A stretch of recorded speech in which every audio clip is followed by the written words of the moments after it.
পিয়ালির সাথে আমার বিয়ে হয়েছে অল্প কয়েকদিন হলো। বাবা মায়ের পছন্দেই পিয়ালিকে বিয়ে করেছি। এখন দেখছি আমার মা পিয়ালির প্রতি তেমন সন্তুষ্ট না। মাঝে মাঝে পিয়ালিকে অনেক শক্ত শক্ত কথা বলে ফেলে, আর পিয়ালি মুচকি হেসে এই শক্ত কথাগুলো খুব সহজেই হজম করে নেয়।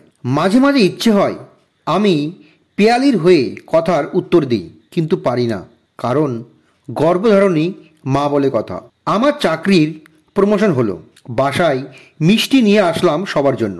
পিয়ালি মিষ্টি পছন্দ করে না, আইসক্রিম খুব পছন্দ করে, তাই ওর জন্য আলাদা করে আইসক্রিম আনলাম। মিষ্টির প্যাকেটগুলো ছোট বোনের হাতে দিয়ে আমি আইসক্রিমের প্যাকেটটা নিয়ে আমার রুমে গেলাম। পরদিন সকালে দেখি মা পিয়ালিকে বলছে, তোমার বরের তো প্রমোশন হয়েছে, এখন থেকে তোমরা বর বউ মিলে দরজা বন্ধ করে রসগোল্লা সন্দেশ খাবে। আমরা তো এগুলো চোখেও দেখতে পাবো না। পিয়ালি কিছু না বলে আমার দিকে তাকিয়ে চুপ করে রইল। ও ভেবেছিল আমি ওর হয়ে কিছু একটা বলবো, কিন্তু আমি কিছুই বলতে পারিনি, কারণ গর্ভধারণী মা বলে কথা। প্রচণ্ড মাথা ব্যথার জন্য পিয়ালি সারা রাত ঘুমাতে পারিনি। শেষ রাতের দিকে একটু ঘুমিয়েছিল, কিন্তু সকাল 7টার সময় মা দরজার সামনে দাঁড়িয়ে পিয়ালিকে ডাকতে লাগলো। পিয়ালি ঘুম ঘুম চোখে দরজা খুলে মাকে বলল, কি হয়েছে মা? মা চিৎকার করে বলতে লাগলো, বাপের বাড়ি থেকে কি 8-10টা কাজের মেয়ে নিয়ে এসেছো যে ওরা কাজ করবে, আর তুমি নাক ডেকে বেলা পর্যন্ত ঘুমাবে? একটু পর আমার ছেলে অফিসে যাবে, আমার মেয়ে কলেজে যাবে, আর তুমি এখনো পর্যন্ত রান্নাঘরেই যাওনি। পিয়ালি কিছু না বলে মাথা নিচু করে চুপ করে রইল, আর আমি মায়ের সব কথা শোনার পরেও না শোনার অভিনয় করে চুপ করে শুয়ে রইলাম, কারণ গর্ভধারণী মা বলে কথা, মাকে কিছুই বলা যাবে না। পারিবারিক একটা অনুষ্ঠান উপলক্ষে আমি সবাইকে শপিং করার জন্য টাকা দিলাম, শুধু পিয়ালি বাদে। সবাই শপিং করলো, আর আমি পিয়ালির জন্য নিজে পছন্দ করে একটা শাড়ি কিনে আনলাম। যখন পিয়ালিকে শাড়িটা দেব, তখন আমার বোন শাড়িটা দেখে পছন্দ করে ফেলে আর শাড়িটা নিয়ে নেয়। পিয়ালি আমার চোখের দিকে তাকিয়ে রইল, কিন্তু আমি কিছু বলিনি, কারণ আমার নিজের বোন বলে কথা।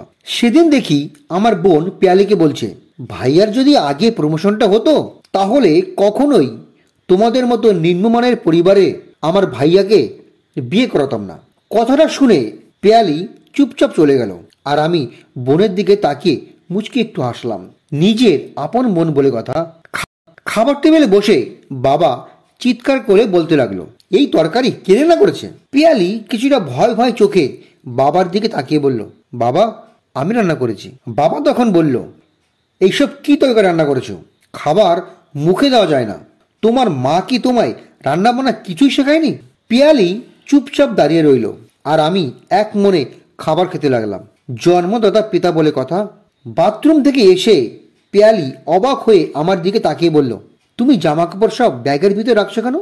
আমি সেই কথার উত্তর না দিয়ে শুধু বললাম, তুমি তৈরি হয়ে আসো, আমি নিচে যাচ্ছি। আমি বাবা মাকে নমস্কার করে বললাম, তোমরা আমার জন্য আশীর্বাদ করো। মা হাসতে হাসতে বলল, তোর কি আবার প্রমোশন হয়েছে? আমি মায়ের দিকে তাকিয়ে মুচকি এসে বললাম, না মা, প্রমোশন হয়নি, তবে তোমাদের ছেলে কিছুটা বুঝতে শিখেছে। আমি ছোট একটা বাসা ভাড়া নিয়েছি, আজ থেকে আমি পিয়ালিকে নিয়ে ওই ভাড়া বাসাতেই থাকবো। মা রেগে গিয়ে বলল, শেষ পর্যন্ত তুইও অন্য ছেলেদের মতো বউয়ের গোলাম হয়ে গেলি?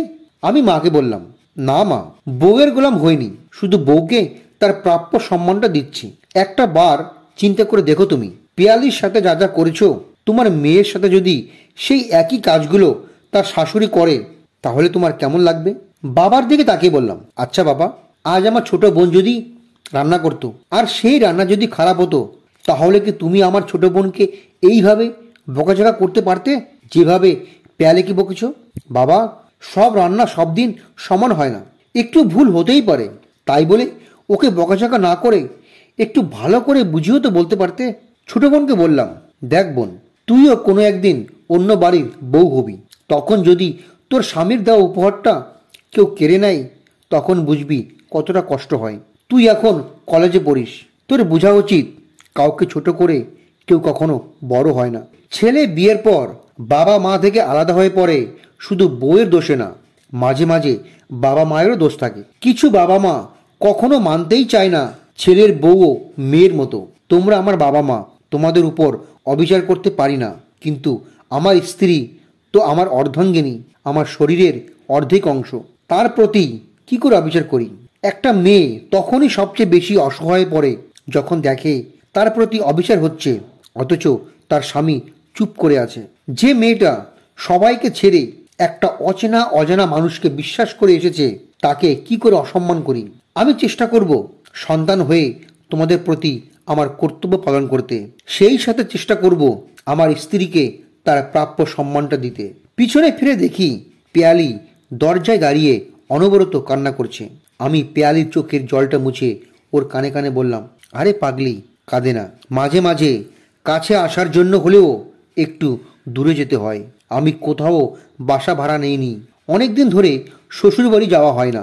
এই সুযোগে শ্বশুরবাড়িও যাওয়া হলো, আর বাবা মায়ের শিক্ষাটাও হলো।